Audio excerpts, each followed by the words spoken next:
Hello, Chequamegon community. Daren Patterson joining you for another weekly installment of what's happening in the world of Chequamegon athletics. And joining me today is our track and cross country coach here at Chequamegon, Mary Patterson. And she is dead center in the middle of her cross country season. Well, I shouldn't say in the middle of her season, but things have really started to ramp up as they've got going with their early part of their schedule and their season. And I guess, first of all, Coach Patterson, I just want to get right to the question. You've been doing this a really long time. What keeps you motivated and keeps you going and brings you back for another year? The kids, I feel like I have enough in me yet to want to motivate and get our kids out for this great sport across country. The hardest job I have is getting them to come out.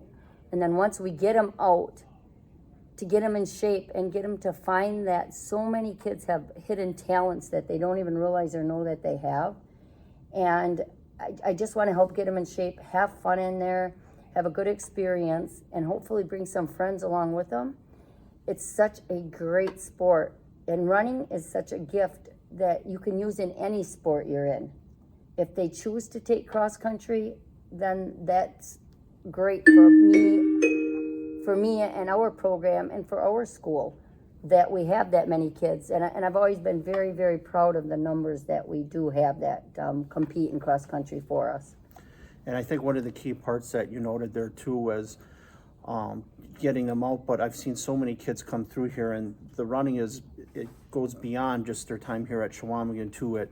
We've had a lot of student athletes here go on and run collegiately, or in the case of like a Kevin Koski who's training for the Olympics, or just some of your previous runners, they make running a part of their lifestyle. And it's just kind of cool to think about that. And as you kind of reflect on all the years that you've been here, you've certainly touched thousands and thousands of kids. If we go back to your first cross country season in 1988, but a lot of people don't know this too. You also coached gymnastics too for a number of years too. So you've been coaching a long time. Yeah, I'm actually in my 35th year of cross country this season. I did gymnastics for 20 years. I started in 81 and did that for 20 years. And then I retired, came back a couple of years ago and did it for 2 years to basically keep the program going for a little bit. And then I started coaching, cross country in 1988, and then I took over the track program in 06. So I kind of dipped into a lot of that coaching in those sports. And I didn't even realize this, but my husband pointed it out to me yesterday that I've been at the school being coached and employed for over 42 years. Yeah, that's quite an accomplishing feat to say that. And we're very lucky and fortunate to have you here when we think of all the impact that you've had on people in our community. And we really haven't even gotten into the success of the programs too. Coach Patterson's been a part of 5 teams now over her years that have brought home a team trophy, 2 state championships and 3 state runner-ups now, numerous conference championships. So the record of success speaks for itself. Now, in terms of this particular year with your cross-country season, what are you kind of looking to accomplish this year? I know the boys are a little bit in a transitional year, and their girls' cross-country teams looks like they could kind of be a diamond in the rough, so to speak, if things kind of fall into place with you. Kind of break down your high school boys and girls teams for us. Well, we did lose a lot of boys over the last 2 years, 12 boys to be exact, of my seniors that I lost, and 7 out of last year's team.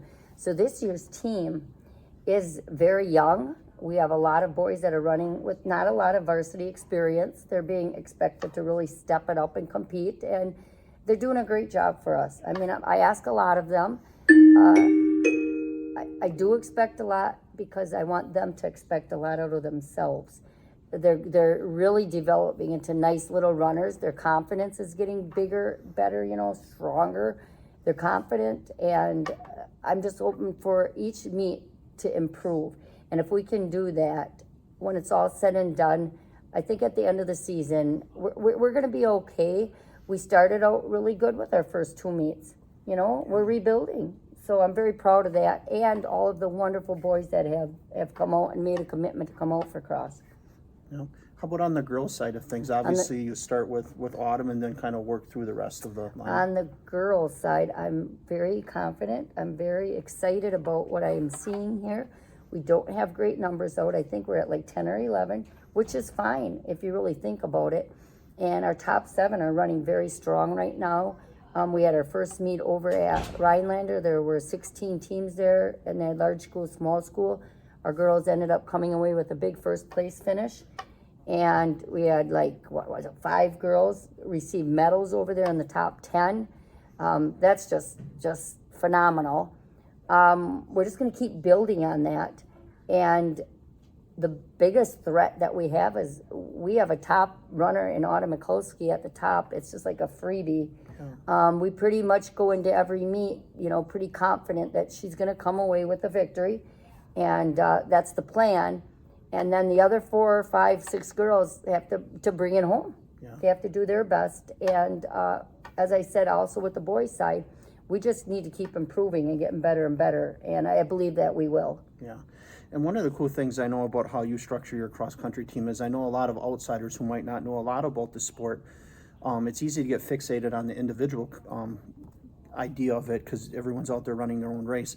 But one of the things that I think that you have done a really good job over the years is you really preach that it's a team sport.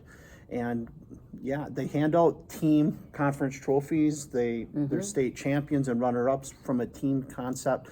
So, for those of you that might not know how a cross-country meet is scored, depending on what place you come in, you hit a placing. So like a freebie for Autumn Mikulski, if she takes first place, that's 1 team point for Chequamegon.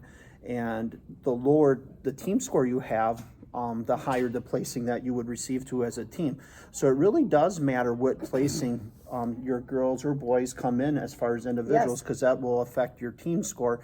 And, even for some of your back end runners, because your top 5 are your scores, but even if you're 6 or 7 runners, and typically in a varsity race, you might have 7 runners or 8, depending on how the whole school constructs their meet.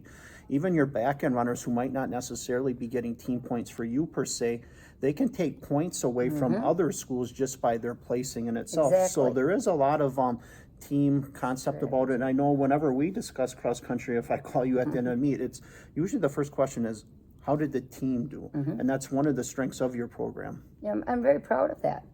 I mean, we've had great success within our programs. And, I've heard it out there over the years. Well, it's not a team sport. It's just individuals. It's not a team. Well, I kind of will throw that comment back in their face and have to explain to the people then, no, it is a team sport. Yes, we have great individuals. Yeah. We've been blessed with that. But when the individuals get better, our team gets better. And them individual standouts can pull along the rest of the team and help our team to get better and better as a whole. And that's why I say at the end of the season, then we're usually peaking. We've always peaked pretty good at the end. I have the kids set up pretty good to peak. And that's why we've really gotten a lot of teams, boys and girls, through to the state meet. And that is all team. And when I hear it's an individual sport, of course it is. But you could tell that to all the thousands of individuals that made it as a team on that team that would not have been in the top 5 at sectionals, but made it through as their team.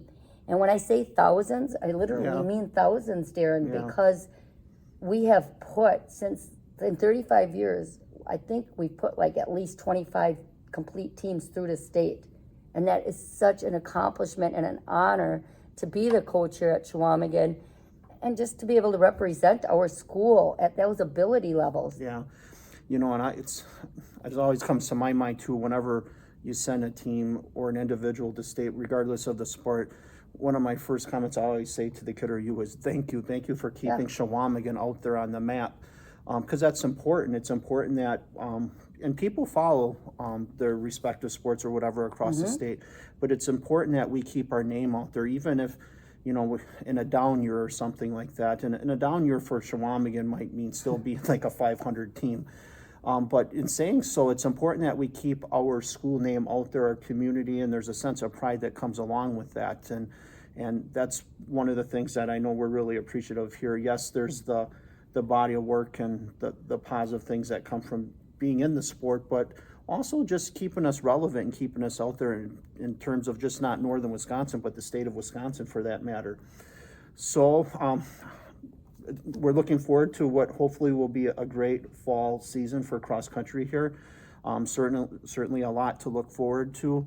And as the year goes along here, we'll certainly keep everyone here in Chequamegon and our community aware of the team's success and how they're kind of trending as they kind of fine tune things and get ready for the Mary Road Conference Championships in October, and then hopefully make a nice, deep postseason run with their sectional and state meet. We're anticipating hopefully to be well represented. And anything else you want to add in about your season, I'd Coach? just like to add, I said we were off to a good start. We've got 2 meets in already. On Saturday, we go to that big, huge Marshfield Columbus meet down at the Marshfield Zoo. I know all my grandkids will be down there watching the races and enjoying the animals. But then I just want to let everybody know we do have our home invitational coming up then the following Saturday on September 9th. It's a pretty nice big invite that we have set up. It starts at 9 o'clock behind the high school here. If anybody's available to come and watch it, or you want to come and watch it, please do.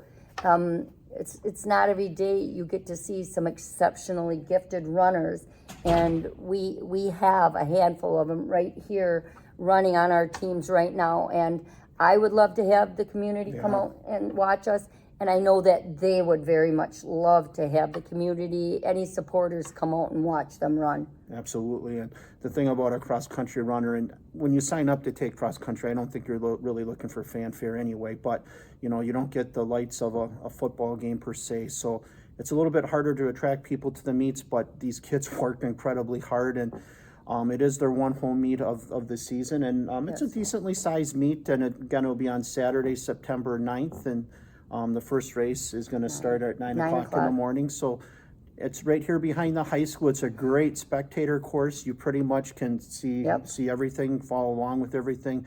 So it's not like we just put them in the woods and you don't see them for a long time. You will be able to see and track the runners and how the race is developing too. So that's kind of a cool thing about our home meets as well. Yeah. All right. With that said, Coach, and I should say Hall of Fame Coach, Mary Patterson, also my mom, if you haven't put it together. Good luck with your season, and thank you for having me, Daren. Yeah, you bet. All right, we'll see you next week with we'll spotlight another person, and we'll keep the ball rolling here. One more thing I'd also like to throw in there. Good luck to all of our fall sports and extracurricular activities. Our volleyball, our football, band, choir, anything that any of our kids here at Chequamegon are involved with. I just want to say good luck to them all. A lot of the kids that compete for me in cross, I have to share them a lot. Yeah. They're very, very busy young boys and girls, and we're just lucky to have such a great group of kids here. Yeah, and thank you, and thank you for closing with that too. It's important that we all support one another here too. So, thank you very much, Coach, and let's go get them this year. Yes, thank you, Daren.